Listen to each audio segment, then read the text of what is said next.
កាលពី2500ឆ្នាំមុនកវីពិការភ្នែកម្នាក់ឈ្មោះថា Homer គាត់បានបង្កើតស្នាដៃអក្សរសិល្ប៍ដ៏អស្ចារ្យចំនួនពីររឿងទីមួយគឺរឿង Iliad និយាយអំពីសង្គ្រាមក្រុង Troy ដែលជាទីក្រុងដ៏អស្ចារ្យមួយនេះត្រូវបានដណ្ដើមយកដោយផែនការដ៏ប៉ិនប្រសប់មួយនៅក្នុងប្រវត្តិសាស្ត្រប៉ុន្តែបន្ទាប់ពីពួក Troy ត្រូវបានផ្ដួលរលំហើយកវីពិការភ្នែករូបនេះក៏បានបង្វែរចំណាប់អារម្មណ៍របស់គាត់ទៅលើ Odysseus ជាមួយនឹងវីរៈកថាទីពីររបស់គាត់គឺរឿង Odyssey ដែលគាត់ត្រាអំពីដំណើរជីវិតត្រឡប់ទៅផ្ទះរបស់គាត់វិញដោយសារតែបានបង្កើតសេះឈើក្រុងត្រុយនេះហើយ Odysseus ក៏ទទួលបានជ័យជំនះយ៉ាងពិតប្រាកដទោះស្ថិតនៅក្នុងកលៈទេសៈលំបាកយ៉ាងណាក៏ដោយហើយក៏បានបញ្ជាក់ពីកេរ្តិ៍ឈ្មោះរបស់គាត់ថាជាជនជាតិក្រិកដែលឆ្លាតវៃបំផុតប៉ុន្តែឆ្លងកាត់រឿងរ៉ាវទាំងអស់នេះ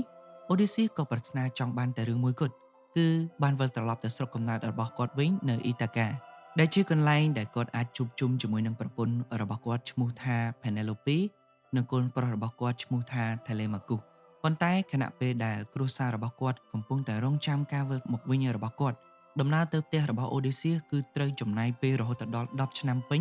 ដែលនៅក្នុងកំឡុងពេលនោះគាត់និងនាវិករបស់គាត់ត្រូវប្រឈមមុខនឹងសត្វចម្លែកគួរឲ្យខ្លាចបំផុតដែលមនុស្សមិនធ្លាប់បានស្គាល់វាគឺជាដំណើរផ្សងព្រេងដ៏អស្ចារ្យមួយដែលរឿងរ៉ាវនេះត្រូវបានគេនិយាយតៗគ្នារាប់ពាន់ឆ្នាំនេះហើយគឺជារឿងរ៉ាវរបស់គាត់រឿងរ៉ាវវាចាប់ផ្ដើមពីនេះតទៅOdysseus បានគ្រប់គ្រងលើកោះអ៊ីតាកានៃប្រទេសក្រិកប៉ុន្តែគាត់បានចំណាយពេលប្រយុទ្ធ10ឆ្នាំនៅក្នុងទីក្រុង Troy ដើម្បីនាំយកម្ចាស់ស្ត្រី Sparta Helen ត្រឡប់មកវិញជាមួយនឹងបេសកកម្មដែលបានបញ្ចប់លំមដល់ពេលដែល Odysseus សម្លឹងមើលពីការធ្វើដំណើរត្រឡប់ទៅស្រុកកំណើតរបស់គាត់វិញ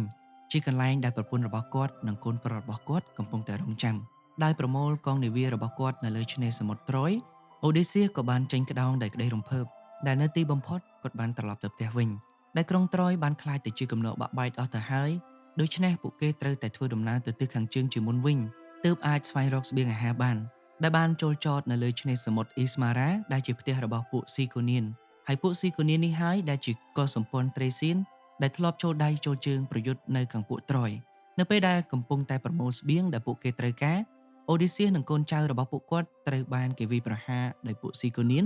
ដែលកុលសម្ព័ន្ធនេះវាមានចំនួនច្រើនពេកពួកគេក៏ត្រូវតែបង្ខំចិត្តដកថយទៅកាន់កប៉ាល់របស់ពួកគេវិញដែលបានបន្តដំណើរទៅមុខទៀតឆ្ពោះទៅទិសខាងត្បូងពួកគេក៏បានបើកក្តោងជុំវិញឆ្នេរសមុទ្រក្រិកមុនពេលដែលឆ្ពោះទៅទិសខាងជើង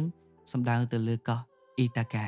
តែសោយមែនទែននៅពេលដែលពួកគេធ្វើដំណើរខិតជិតទៅដល់ផ្ទះទៅហើយនោះខ្យល់ព្យុះដ៏ធំមួយក៏បានបក់បោកដែលធ្វើឲ្យពួកគេវង្វេងផ្លិតទៅកាន់កោះរបស់ពួកអ្នកស៊ីផ្លែឈូកដោយវង្វេងនិងផនផាំងអូឌីសៀនិងនាវិករបស់ពួកគាត់ក៏បានចាក់ចេញពីកប៉ាល់ហើយក៏សូមជំនួយពីអ្នកភូមិនៅលើកោះនោះប៉ុន្តែជំនួសឲ្យការប្រាប់ផ្លូវពួកគេបែរជាផ្ដល់នៅអ្វីផ្សេងទៅវិញ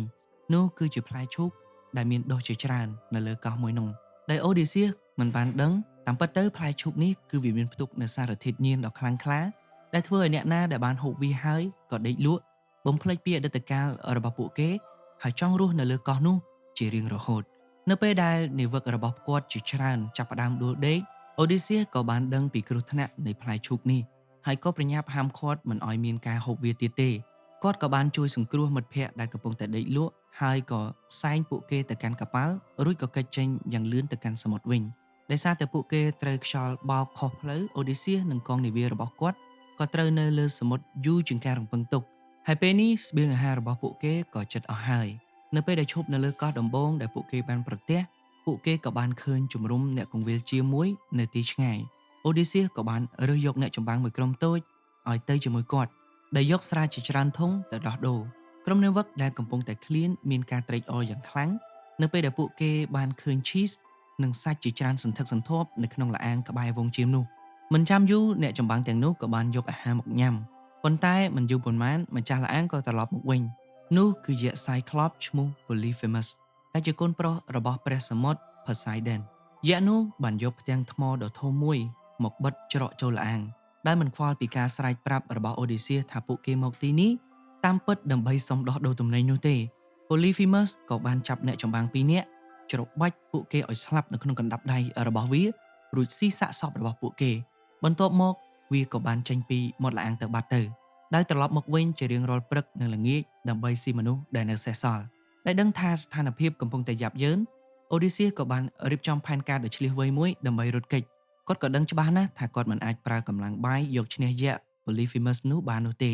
គាត់ក៏បានផ្ដល់ស្រាដែលគាត់យកមកជាមួយដើម្បីឲ្យយក្សនោះបានដកមេបន្ទាប់ពីស៊ីមិត្តភក្តិរបស់គាត់រួចមិនយូរប៉ុន្មានយក្សនោះក៏ស្រវឹងធ្លាក់ភ្នែកហើយវាក៏បានសួរឈ្មោះអូឌីសៀសដើម្បីចង់អរគុណសម្រាប់កាដូមួយនេះប៉ុន្តែជំនួសឲ្យការប្រាប់ឈ្មោះពិតអូឌីសៀសក៏បានប្រាប់ថាគាត់ឈ្មោះគ្មាននរណាម្នាក់បន្ទាប់ពីអរគុណទៅកាន់ Nobody គឺគ្មាននរណាម្នាក់ហើយ Polyphemus ក៏បានដេកលក់បាត់ទៅនៅពេលនោះអូឌីសៀសក៏បានចាប់ផ្ដើមបិទចុងឈើដែលគាត់អាចរកបាននៅក្នុងល្អាងឲ្យស្រួចគាត់ក៏បានដើរទៅជិតយក្សដែលកំពុងតែដេកលក់ហើយក៏បុកឈើស្រួចនោះចូលទៅក្នុងភ្នែករបស់វាប៉ុន្តែគាត់ប្រយ័ត្នមិនសម្លាប់វាទេពីព្រោះថាផ្ទាំងថ្មដែលបិទច្រកចូលល្អាងនៅតែត្រូវការវាគឺជាអ្នករុញ Polyphemus ក៏បានស្រែកដោយការឈឺចាប់យ៉ាងខ្លាំង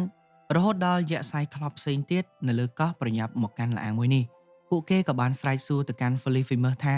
តើមានរឿងអ្វីកើតឡើងតើនរណាកំពុងសម្លាប់ឯងប៉ុន្តែ Polyphemus ក៏បានស្រែកតបទៅវិញថាគ្មាននរណាម្នាក់កំពុងសម្លាប់ខ្ញុំទេអ្វីៗគឺដើរតាមផែនការរបស់អូឌីសៀស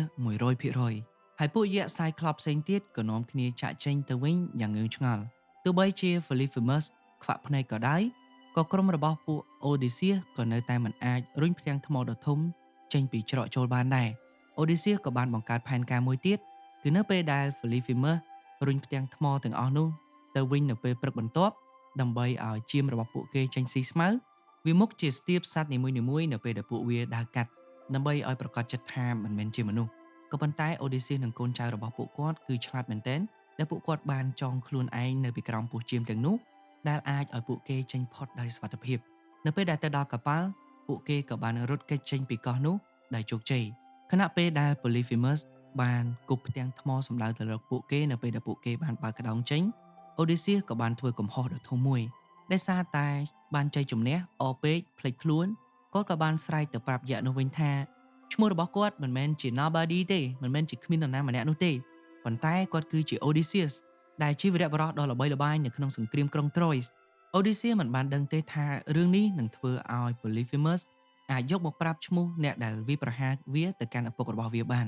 នោះគឺជាព្រះសមុទ្រ Poseidon ដើម្បីសងសឹកឲ្យកូនប្រុស Poseidon ក៏បានដាក់បណ្ដាសាឲ្យ Odysseus បាត់បង់នាវិកទាំងអស់របស់គាត់នៅក្នុងការធ្វើដំណើរខាងមុខហើយក៏ត្រូវរសាត់អណ្ដែតនៅលើសមុទ្រអស់រយៈពេល10ឆ្នាំពេញមុនពេលដែលគាត់អាចជន់ដីស្រុកកំណើតរបស់គាត់បានដោយមិនដឹងពីបណ្ដាសាដែល Poseidon បានដាក់មកលើខ្លួនអូឌីសៀសនិងនាវិកទាំងអស់របស់គាត់ក៏បានចុះចតនៅលើកោះមួយដែលមានឈ្មោះថាអេកូលៀបន្ទាប់ពីទទួលទានអាហារជាមួយនឹងភ្ញៀវរបស់គាត់ស្ដេចអេកូលីសដែលគ្រប់គ្រងកោះនេះក៏បានផ្ដល់កាដូលាគ្នាមួយទៅកាន់អូឌីសៀដែលនោះគឺជាថង់ស្បែកមួយដែលមានផ្ទុកនៅធម្មពលនៃខ្យល់ដែលប្រសិនបើប្រើប្រាស់បានត្រឹមត្រូវវានឹងជួយពន្លឿននៃការធ្វើដំណើរឲ្យឆាប់ទៅដល់ផ្ទះរបស់គាត់ដែលបើកក្តោងម្ដងទៀតអូឌីសៀក៏បានប្រើប្រាស់ខ្យល់ទាំងនោះហើយស្រុកកំណើតរបស់អ៊ីតាកាក៏ចាប់ផ្ដើមលេចឡើងនៅនឹងមុខប៉ុន្តែនៅពេលដែលគាត់ខិតខំហើយចិត្តទៅដល់ស្រុកកំណើតឆ្នេរសមុទ្រទៅហើយនោះក្រុមនាវិករបស់គាត់ដែលជឿថាថង់ដែលស្ដេចអេអូលីសបានឲ្យនោះគឺវាមានផ្ទុកនៅមាសនិងប្រាក់យ៉ាងច្រើនក៏សម្រេចចិត្តលួចយកខ្លះសម្រាប់ខ្លួនឯងពេលពួកគេបើកថង់នោះពេលអូឌីសៀសកំពុងតែបាយខ្នងខ្យល់ទាំងអស់ក៏បានបក់បោកចេញទៅក្រៅព្រមគ្នារុញកប៉ាល់របស់ពួកគេត្រឡប់ទៅមហាសមុទ្រវិញអ្នកគ្រប់គ្រងនៅលើកប៉ាល់ខិតខំតោងក្តោងដើម្បីរក្សាជីវិតហើយពួកគេក៏បានមកដល់កោះអេអូលីវិញម្ដងទៀតប៉ុន្តែលើកនេះការមកដល់របស់ពួកគេមិនទទួលបានការស្វាគមន៍ដូចមុនទេស្ដេចអេអូលីសដែលដឹងថាមានតែបណ្ដាសាពីព្រះទេទើបអាចនាំផ្លូវអូឌីសៀសត្រឡប់ទៅកោះនេះវិញបានទ្រង់ក៏បដិសេធមិនជួយគាត់ទៀតទេហើយបានបណ្ដេញគាត់ចេញពីរាជវាំងដើម្បីជៀសវាងកំហឹងរបស់ព្រះដែលនៅតែមិនទាន់ដឹងពីបណ្ដាសារបស់ Poseidon អូឌីសៀសក៏បានចេញក្តោងម្ដងទៀតប៉ុន្តែដោយការប៉ុនប៉ងមុនដែរលើកនេះក៏នៅតែជួបគ្រោះអាក្រក់ដដែលពួកគេបន្តដំណើរទៅដល់កំពង់ផែ Latrikonia អូឌីសៀសក៏បានបញ្ជូនអ្នកស៊ើបការ3នាក់ឲ្យទៅរកចំណីអាហារនិងមនុស្សនៅខាងក្នុងក្រុងប៉ុន្តែអ្នកស៊ើបការទាំងអស់នោះស្រាប់តែដឹងខ្លួនថាពួកគេមិនមែននៅកន្លែងដែលមានមនុស្សរស់នៅទាល់តែសោះតែបែរជាត្រូវបានពួកយក្សដេញត្រឡប់ឲ្យមកកប៉ាល់វិញពួកយក្ស Latrigonian ដែលស៊ីសាច់មនុស្សជាអាហារចាប់ផ្ដើមស៊ីអ្នកស៊ើបការទាំងអស់នោះហើយបន្ទាប់មកពួកវាក៏បង្វែរចំណាប់អារម្មណ៍ទៅរកកប៉ាល់របស់អូឌីសៀសនៅក្នុងកំពង់ផែដោយគប់ផ្ទាំងថ្មធំទម្លាក់មកលើពួក Latrigonian ក៏បានបំផ្លាញកប៉ាល់គ្រប់គ្រឿងលើកលែងតែកប៉ាល់មួយតែប៉ុណ្ណោះដែលអូឌីសៀសអាចរត់គេចយកជីវិតរស់បានដោយប្រផិតប្រផាយដោយភាពនឿយហត់និងអស់កម្លាំងកប៉ាល់ចុងក្រោយរបស់អូឌីសៀសក៏បានមកដល់កោះអេអាយ៉ាដែលជាផ្ទះរបស់មេធ្មប់ដ៏ស្រស់ស្អាតម្នាក់ឈ្មោះ Circe ជាកូនស្រីរបស់ព្រះអាទិត្យ Helios Odysseus ក៏បានបែងចែកកូនចៅរបស់គាត់ជាពីរក្រុមគាត់បាននៅក្បែរកប៉ាល់ដើម្បីរៀបចំជំរុំខណៈដែលអ្នកផ្សេងទៀតក៏ចេញទៅស្វែងរកចំណីអាហារនៅលើកោះមិនយូរប៉ុន្មានពួកគេក៏បានមកដល់ផ្ទះរបស់ Cersei គឺជាកន្លែងដែលមានសត្វចចកនិងសត្វតោស្លូតបូតក្រាបនៅក្បែរជើងនាងក៏បានអញ្ជើញបុរសទាំងនោះឲ្យចូលរួមបរិភោគអាហារជាមួយនាងដែលនាងបានបម្រើស្រា cheese និងស្រូវបាឡេដ៏ច្រើនប៉ុន្តែបុរសទាំងនោះមិនបានដឹងទេថាវាមានគ្រឿងផ្សំសម្ងាត់មួយដែលត្រូវបានដាក់បញ្ចូលនៅក្នុងនោះក្រោយពេលបានញ៉ាំអាហាររួចបុរសទាំងនោះក៏ចាប់ផ្ដើមដេកលក់ប៉ុន្តែនៅពេលដែលពួកគេភ្ញាក់ខ្លួនឡើងមកពួកគេលែងមានរូបរាងជាមនុស្សទៀតហើយតែបានคล้ายទៅជាសត្វជ្រូកទៅវិញប៉ុន្តែមានបុរសម្នាក់ដែលសារតែមិនសូវឃ្លានគាត់បានឃើញហេតុការណ៍ទាំងអស់នេះកើតឡើងហើយក៏ប្រញាប់ប្រញាល់រត់ទៅប្រាប់អូឌីសៀពីជោគវាសនារបស់នាវិករបស់ខ្លួននៅពេលបានឮដំណឹងនេះភ្លាមអូឌីសៀក៏បានចេញទៅជួយសង្គ្រោះកូនចៅរបស់ខ្លួនភ្លាមប៉ុន្តែនៅតាមផ្លូវគាត់ត្រូវបានហាមឃាត់ដោយព្រះនាំសារ Hermes ដែលបានមកជួយគាត់ Hermes បានឲ្យស្មៅទឹកមួយដែលវាមានឈ្មោះថា Molly ឲ្យទៅអូឌីសៀហើយក៏បានប្រាប់ឲ្យដាក់វានៅក្នុងថ្នាំសណ្ដំរបស់ Cersei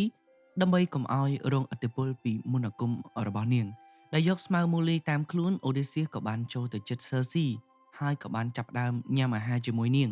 មេធ្មប់នោះភ្ញាក់ផ្អើលយ៉ាងខ្លាំងនៅពេលដែលគាត់នៅតែមានរូបរាងជាមនុស្សគាត់បានដកដាវក្រោកឈរឡើងហើយក៏គំរាមសម្លាប់ Cersei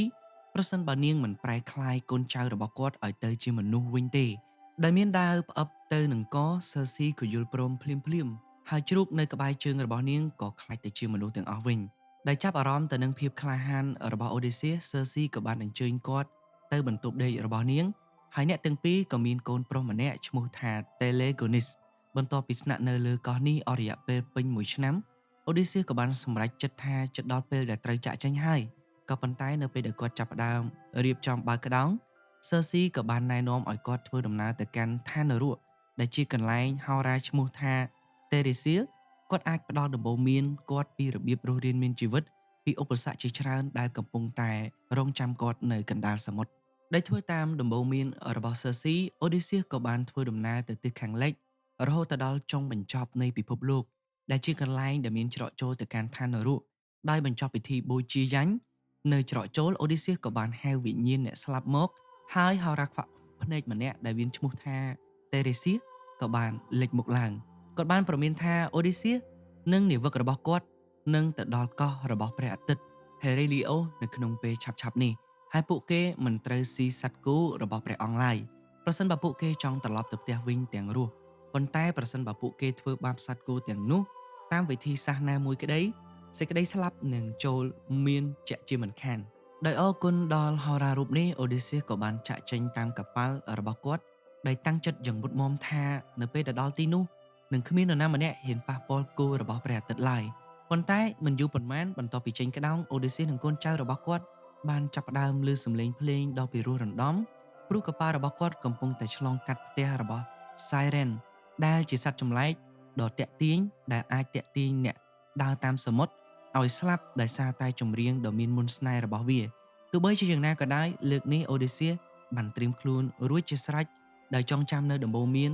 Cersei បានប្រាប់គាត់អាចបញ្ជាឲ្យនាវិករបស់គាត់យកក្រមួនឃ្មុំមកបិទនឹងត្រចៀកដើម្បីកុំឲ្យពួកគេលង់នឹងសំឡេងហៅរបស់ Siren ប៉ុន្តែ Odysseus ចង់ខ្លាចជាមនុស្សដំបូងដែលបានឮបទចម្រៀងនេះហើយនៅមានជីវិតគាត់មិនបានញុកត្រចៀកជាមួយនឹងក្រមួនទេតែបានប្រាប់ឲ្យកូនចៅរបស់គាត់ចងគាត់ជាប់ទៅនឹងក្តោងរបស់កប៉ាល់នៅពេលដែលកប៉ាល់ធ្វើដំណើរកាត់ផ្ទះរបស់ Siren ហើយសំឡេងចម្រៀងកាន់តែឮសូរខ្លាំងឡើងOdysseus ក៏ចាប់ផ្ដើមរើបំរាស់ដែលជាប់ចិត្តទៅនឹងសំឡេងនោះយ៉ាងខ្លាំងគាត់ក៏បានអង្វរឲ្យកូនចៅរបស់គាត់ដោះលែងគាត់ក៏ប៉ុន្តែគ្មាននរណាម្នាក់ឆ្លើយតបឡើយព្រោះក្រមួនបានបិទជាប់ជាមួយនឹងពួកគេអស់ហើយនៅទីបំផុតពួកគេក៏បានឆ្លងកាត់ដោយសុវត្ថិភាពហើយ Odysseus ក៏ត្រូវបានដោះលែងដោយខ្លាចទៅជាមនុស្សដំបូងគេដែលនៅរស់រានមានជីវិតបន្ទាប់ពីឮសំឡេងហៅរបស់ Siren ប៉ុន្តែគាត់មិនបានដឹងទេថាពួក Siren ត្រូវតែបានកំណត់ជោគវាសនាឲ្យស្លាប់ប្រសិនបើមានមនុស្សណាម្នាក់អាចទប់ទល់ជាមួយនឹងបទចម្រៀងដ៏មានមន្តស្នេហ៍របស់ពួកគេបានហើយសត្វនីមួយៗក៏បានសម្លាប់ខ្លួនឯងនៅពេលដែលកប៉ាល់របស់គាត់បើកចេញទៅឆ្ងាយពេលព្រឹកព្រលឹមបានឈានមកដល់ Odysseus ក៏ត្រូវតែធ្វើការសម្រេចចិត្តដ៏លំបាកមួយ ពីព្រោះថា Cersei បានប្រើវេទមន្តរបស់នាងព្រមានអំពីគ្រោះថ្នាក់ដែលមាននៅខាងមុខនៅពេលដែលគាត់មកដល់ច្រកសមុទ្រដ៏តូចចង្អៀតមួយសងខាងគឺសុទ្ធតែមានគ្រោះថ្នាក់ដ៏គួរឲ្យខ្លាចដៃខាងស្ដាំគឺជាផ្ទះរបស់ស៊ីឡាដែលជាសត្វចម្លែកសមុទ្រដែលមានក្បាល6ហើយខាងឆ្វេងគឺជាផ្ទះរបស់ Charybdis ដែលជាទឹកគួចដែលអាចលេបត្របាក់អ្វីៗគ្រប់យ៉ាងពេលដែលវាមកក្បែរដោយស្ដាប់តាមដំបូន្មានរបស់ Cersei ម្ដងទៀត Odysseus ក៏បានឈ្មោះទៅរកស៊ីឡាទោះបីជាសត្វចម្លែកនោះត្រូវបានស៊ីកូនចៅរបស់គាត់6នាក់ក៏ដោយក៏វាមានតម្លៃមួយដែលថាគាត់សុខចិត្តលះបង់ព្រោះថាបើទៅខាង Charybdis វាអាចនឹងលេបកប៉ាល់របស់គាត់ទាំងមូលជាក់ជាមិនខានហើយត្រូវស្លាប់ទាំងអស់គ្នាដូច្នេះដោយក្តីសោកសៅនៅក្នុងចិត្តគាត់ក៏បានបញ្ជាឲ្យកូនចៅតម្រង់ទៅរកផ្ទាំងថ្មដែលចោតហើយស៊ីឡាកំពុងតែលាក់ខ្លួននៅពេលដែលកប៉ាល់បើកកាត់ក្បាលទាំង6របស់វាបានឆាបចុះពីលើដែលក្បាលនីមួយៗបានត្របាក់យកនាវិកម្នាក់ហើយក៏បានស្រែកយ៉ាងរន្ធត់នៅពេលដែលសត្វចម្លែកទាំងអស់នោះកំពុងតែស៊ីក៏ប៉ុន្តែដោយសារតែវាមានព្យុះធំនៅខាងមុខពួកគេមិនមានពេលដើម្បីកាន់ទុកមិត្តភ័ក្តិរបស់ពួកគេទេហើយមិនយូរប៉ុន្មានពួកគេក៏ត្រូវឈប់នៅលើកោះមួយទៀតដែលមានឈ្មោះថា Thorinacia កោះ Thorinacia គឺជាកន្លែងរស់នៅរបស់ហ្វូងគោរបស់ព្រះអាទិត្យ Helios ដែលជាសត្វគោដែល Odysseus ត្រូវបានព្រមានដោយ Hora Theresia មិនឲ្យស៊ីពួកវានោះទេក៏ប៉ុន្តែទោះបីជា Odysseus បានណែនាំកូនចៅរបស់គាត់កុំឲ្យប៉ះពាល់គោទាំងអស់នោះក៏ដោយ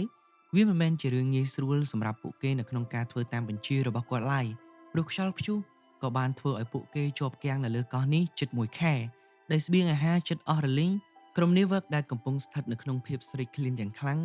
បានរងចាំឲ្យ Odysseus ដេកលក់រួចក៏សម្លាប់គោទាំងអស់ហើយអាំងស៊ីសាច់យ៉ាងឆ្ងាញ់ពិសាជាមួយគ្នាពេល Odysseus ភ្ញាក់ឡើងពីដេកនាព្រឹកព្រលឹមគាត់ក៏បានលុតជង្គង់ចុះដោយក្តីអស់សង្ឃឹមនិងក្រវីក្បាលមិនចង់ជឿនឹងភាពល្ងង់ខ្លៅរបស់កូនចៅគាត់ទោះជាយ៉ាងណាក៏ដោយទោះបីជាកូនចៅមិនស្ដាប់បញ្ជារបស់គាត់ក៏ដោយពេលនេះខ្យល់ព្យុះក៏បានស្ងប់ទៅវិញហើយពួកគេក៏បានត្រឡប់ចេញពីសមុទ្រម្ដងទៀតប៉ុន្តែបទឧក្រិដ្ឋរបស់ពួកគេមិនត្រូវបានមើលរំលងឡើយដែលព្រះអាទិត្យ Helios បានទៅត្អូញត្អែប្រាប់ Zeus ដែលជាស្ដេចនៃពពួកទេវតាអំពីការសម្លាប់គោរបស់ទ្រង់ដោយសេចក្តីក្រោធព្រះ Zeus ក៏បានបាញ់រន្ទះចំកប៉ាល់របស់ Odysseus ដែលធ្វើឲ្យវាបែកជាពីរហើយនាវិកទាំងអស់ក៏ត្រូវបានលង់ទឹកស្លាប់ដោយដែលជោគវាសនាទុះទីទុកបណ្ដាសារបស់ Poseidon បានខ្លាចជាការពិតដោយសារតែ Odysseus ដែលមានតែ Odysseus ម្នាក់គត់ដែលរស់រានមានជីវិតពីសោកនាដកម្មនេះគាត់ក៏បានតោងបំណែកកប៉ាល់ដែលបែកបាក់អណ្ដែតរសាត់តាមមហាសមុទ្រដ៏ធំល្វឹងល្វើយអស់រយៈពេល9យប់9ថ្ងៃហើយនៅថ្ងៃទី10គាត់ក៏ត្រូវបានទឹករុញឲ្យទើរនៅលើឆ្នេរនៃកោះទេពធីតា Calypso នៅពេលដែលគាត់បានជួយសង្គ្រោះ Odysseus ពីឆ្នេរសមុទ្រ Calypso ដែលជាកូនស្រីរបស់ទីតាន Atlas ក៏បានលង់ស្នេហ៍នឹងគាត់ហើយក៏សុំគាត់ស្នាក់នៅលើកោះជាមួយនាងជារៀងរហូតថែមទាំងសន្យាថានឹងធ្វើឲ្យគាត់មានជីវិតអមតៈថែមទៀតផងប៉ុន្តែដោយសារតែ Odysseus នឹកប្រាថ្នាចង់ជួបប្រពន្ធ Penelope និងកូនប្រុសរបស់គាត់គឺ Telemachus គាត់ក៏បានបដិសេធនឹងការលួងលោមរបស់នាងហើយទទូចថាគាត់ចង់ចាកចេញទោះបីជាយ៉ាងណាក៏ដោយ Calypso ដែលខឹងនឹងការបដិសេធរបស់គាត់ក៏បានចាប់ Odysseus ឃុំឃាំងនៅលើកោះនោះអស់រយៈពេល7ឆ្នាំដោយបង្ខំឲ្យរួមរស់ជាមួយនឹងនាងទេពធីតារូបនេះ Odysseus គឺតែងតែចំណាយពេលជារៀងរាល់យប់អង្គុយយំនៅឆ្នេរសមុទ្រដោយប្រាថ្នាចង់ជួបប្រពន្ធនិងកូនរបស់គាត់ម្ដងទៀតក៏ប៉ុន្តែនៅឯកំពូលភ្នំ Olympus ទេពធីតា Athena ដែលនាងតែងតែគាំទ្រ Odysseus តាំងពីសង្គ្រាមក្រុង Troy មកម្លេះក៏បានសម្លឹងមើលគាត់ដោយក្តីសោកសៅនៅក្នុងចិត្តរហូតដល់ថ្ងៃនាងទ្រាំលែងបានក៏អង្វរព្រះ Zeus ឲ្យអនុញ្ញាតឲ្យ Odysseus បានត្រឡប់ទៅផ្ទះវិញAthena ដែលបានលើកយកហេតុផលមកបង្ហាញហើយព្រះ Zeus ក៏បានបញ្ជាឲ្យ Calypso ដោះលែងគាត់ដែលមានការស្ទាក់ស្ទើរ Calypso ក៏យល់ព្រមហើយក៏បានជួយ Odysseus ឲ្យសាងសង់ក្បូនដើម្បីធ្វើដំណើរត្រឡប់ទៅផ្ទះវិញ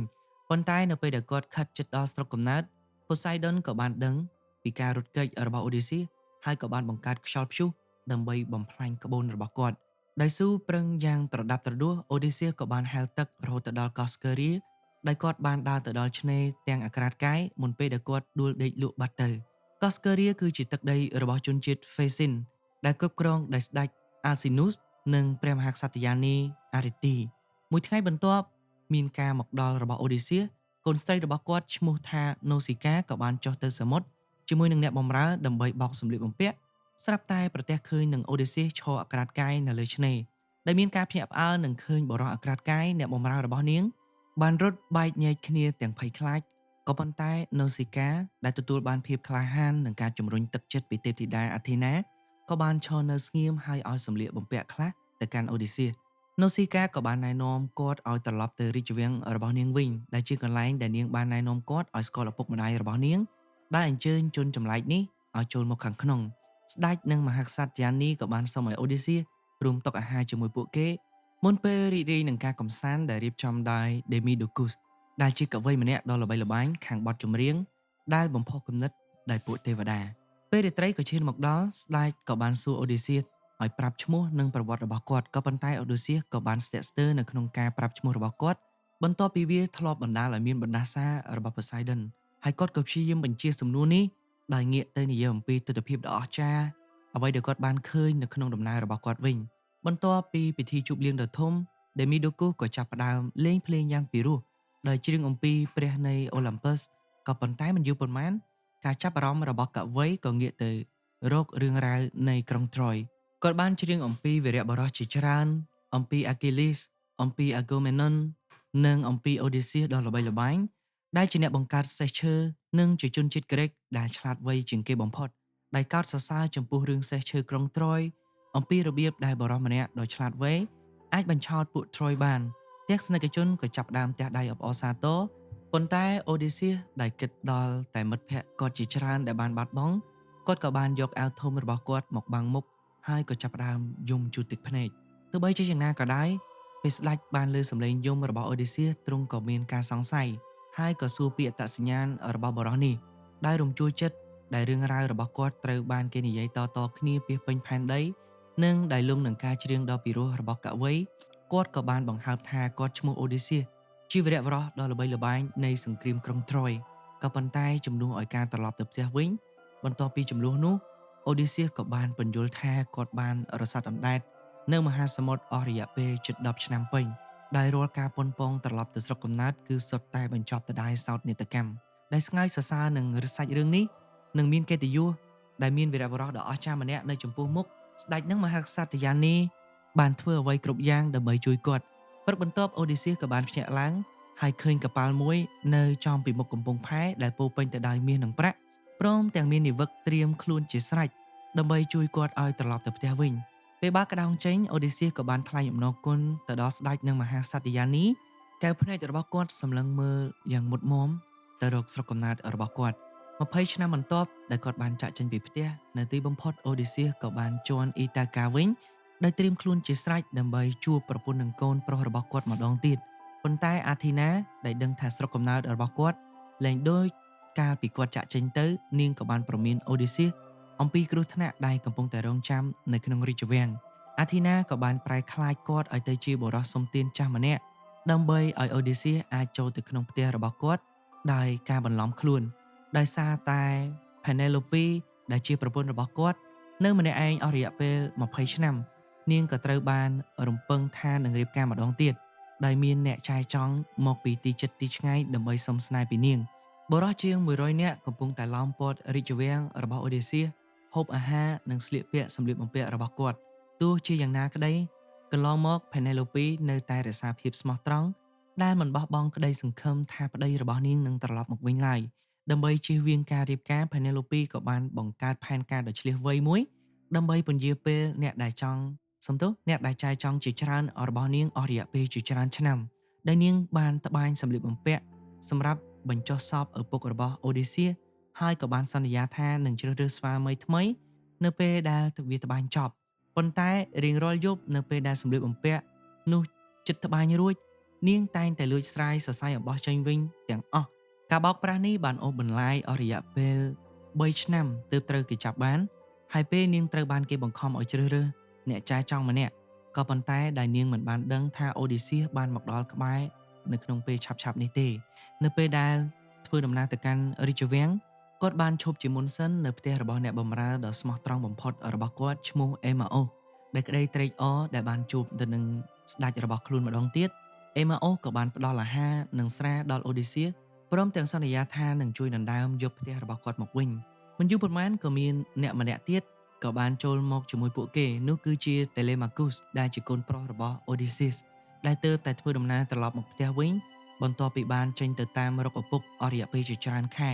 នៅពេលដែលធ្វើដំណើរឡើងទៅកាន់រាជវាំងតេលេម៉ាគូសក៏បានឃើញអេលេម៉ាអូសកំពុងតែញ៉ាំអាហារជាមួយជនចម្លែកម្នាក់ហើយដោយសារតែភាព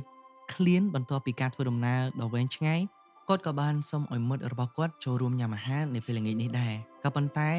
អេម៉ាអូសដោយមិនដឹងពីអត្តសញ្ញាណពិតរបស់អ្នកសុំទាននេះគាត់ក៏ចង់ទុកពេលឲ្យអ្នកទាំងពីរបាននៅជាមួយគ្នាហើយក៏សុំលាចេញទៅប្រាប់ Penelope ថាកូនប្រុសរបស់នាងបានត្រឡប់មកវិញហើយពេលអេម៉ាអូសចេញទៅបាត់អាធីណាក៏បានប្រើវេទមន្តរបស់នាងប្រែក្លាយអ្នកសុំទានឲ្យទៅជាអូឌីសៀសដែលមានភាពអស្ចារ្យដូចដើមវិញតេលេម៉ាគូសស្ទើរតែមិនជឿនឹងភ្នែករបស់ខ្លួនឯងហើយក៏ចាប់ផ្ដើមយំបន្ទាប់ពីបានជួបជុំជាមួយនឹងឪពុករបស់គាត់ឡើងវិញក្រោយពីបែកគ្នាអស់រយៈពេលយ៉ាងយូរដែលលុតជង្គង់ចុះតេលេម៉ាគូសក៏បានអោបឪពុករបស់គាត់យ៉ាងណែនប៉ុន្តែការជួបជុំរបស់ពួកគេត្រូវផ្អាកសិនពីព្រោះថាពេលនេះអូឌីសៀសត្រូវបានដោះស្រាយជាមួយនឹងពួកអ្នកដែលចាយចង់កំពុងតែយាយាផ្ទះរបស់គាត់ដោយបន្លំខ្លួនជាអ្នកសុំទានម្ដងទៀតអូឌីសៀសក៏បានចូលទៅក្នុងរាជវាំងស្រាប់តែដឹងថា Penelope ក៏បានរៀបចំការប្រកួតប្រជែងដើម្បីជ្រើសរើសស្វាមីរបស់នាងនាងក៏បានប្រកាសថានឹងរៀបការជាមួយនឹងបុរសណាដែលអាចបាញ់ព្រួញទម្លុះរុនពូថៅចំនួន12ទម្រាបគ្នាដែលអ្នកចាយចង់គ្រប់រូបនៅក្នុងនគរគឺអាចចូលរួមការប្រកួតនេះបានប៉ុន្តែលក្ខខណ្ឌមួយគឺអ្នកចាយចង់ម្នាក់ត្រូវតែប្រើធ្នូដ៏ធំរបស់អូឌីសៀសដែលបានបន្សល់ទុកនៅក្នុងរាជវាំងវាគឺជាល្បិចដ៏ឈ្លាសវៃមួយទៀតរបស់ Penelope ព្រោះអ្នកចាយចង់ម្នាក់ហើយម្នាក់ទៀតក៏បានបដូរវេនគ្នាប៉ុន្តែសូម្បីតែទាញធ្នូក៏គ្មាននរណាម្នាក់អាចធ្វើវាបានដែរបន្ទាប់ពីគ្រប់គ្នាបានទទួលបរាជ័យអូឌីសៀសដែលនៅបន្លំខ្លួនជាអ្នកសុំទានក៏បានចូលរួមសាកល្បងដែលធ្វើឲ្យមនុស្សពេញរាជវាំងសើចចំអកយ៉ាងខ្លាំងក៏ប៉ុន្តែមិនយូរប៉ុន្មានពួកគេបែរជាស្ងាត់មាត់ឈឹងពីព្រោះថាអូឌីសៀសក៏បានទាញខ្សែធ្នូយ៉ាងងាយស្រួល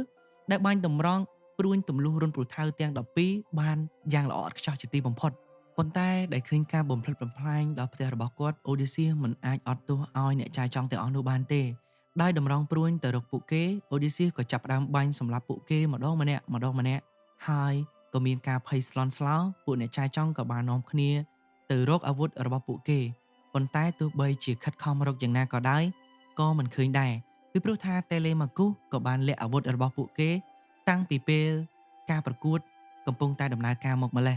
បន្ទាប់មកអេលេម៉ាអូសក៏បានចូលរួមជាមួយនឹងតេលេម៉ាគូសហើយនឹងអូឌីសៀសហើយពួកគេក៏ចាប់ផ្ដើមវាយប្រហារពួកអ្នកឆាយចង់ដោយមិនបញ្ចប់ឡើយរហូតដល់តែពួកគេត្រូវសម្លាប់ចោលទាំងអស់ជាមួយនឹងសាកសពរបស់អ្នកឆាយចង់ដេកស្លាប់ទៅនឹងជើងរបស់គាត់អូឌីសៀសក៏បានបំពេញភារកិច្ចចុងក្រោយរបស់គាត់រួចហើយអ្វីដែលនៅសេសសល់ត្រូវធ្វើគឺជាការជួបជុំប្រពន្ធកូនរបស់គាត់ដោយសេចក្តីស្រឡាញ់ស្មោះត្រង់របស់គាត់ចំពោះនាងវាគឺជារឿងតែមួយគត់ដែលបានជំរុញទឹកចិត្តរបស់គាត់នៅក្នុងការធ្វើដំណើរត្រឡប់មកផ្ទះវិញដោយចំណាំស្វាមីរបស់ខ្លួនបាននិងរំជួយចិត្តជាខ្លាំង Penelope ក៏បានស្ទុះទៅអោបអូឌីសៀសដែលនេះគឺជាពេលវេលាមួយដែលនាងបានចំណាយពេលជាង20ឆ្នាំដ៏វែងអន្លាយនិងស្មោះត្រង់ដើម្បីរងចាំជាមួយនឹងការដកដង្ហើមធូរទ្រូងនៅទីបំផុតអូឌីសៀសក៏ទទួលបានភាពស្ងប់សុខហើយប៉ុន្តែប្រពន្ធរបស់គាត់មានសំណួរមួយចង់សួរគាត់ដោយសួរថាតើគាត់បានទៅទីណាខ្លះក្នុងរយៈពេលកន្លងមកនេះជាមួយនឹងស្នាមញញឹមនៅលើផ្ទៃមុខនិងទឹកភ្នែករលីងរលោងគាត់ក៏បានឆ្លើយតបដោយពាក្យមួយឃ្លាយ៉ាងខ្លីថាតើអូនឲ្យបងចាប់ផ្ដើមពីពេលណាទៅ